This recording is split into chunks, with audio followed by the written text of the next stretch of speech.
சிவனடியாரா இருக்கிறது அவ்வளவு சாமானியப்பட்ட விஷயம் அல்ல. 1000 கோடி பேர் உங்களை சுற்றி நின்றாலும் அவர்களை அனைவரையும் மறந்துவிட்டு தன்னிலை மறந்து எவன் ஒருவன் நமசிவாய் அப்படிங்கிற மந்திரத்தை இந்த ஆங்கார குரலில் ஒருவரால் ஒழிக்க முடிகின்றதோ கண்டிப்பாக அவர் சிவபக்தியில் உயர்ந்த நிலையை அடைந்தவர். தன்னை உணர்ந்த, சிவத்தை உணர்ந்த அல்லது சிவனை நாடி சிவன் தான்.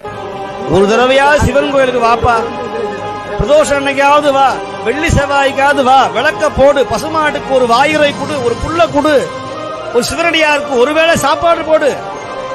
இந்த மாதிரி தானம் பண்ணாங்கன்னா ஒருபடி அரிசி கொடு, ஒரு பருப்பு கொடு, நெய்ய கொடு. அத்தனை பேருக்கும் சித்தரே வந்து சாப்பிட்டு இருப்பார். நான் மீண்டும் சொல்றேன், இன்னைக்கு போட்ட அன்னதானத்துல சித்தரே வந்து சாப்பிட்டு இருக்கிறார். அவனை கும்புறதுக்கே அவனுடைய அனுமதி வேணும்.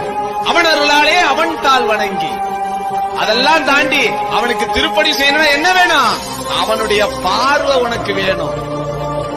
பிரதோஷம், பட்ச பிரதோஷம், மாத பிரதோஷம், மகா பிரதோஷம்.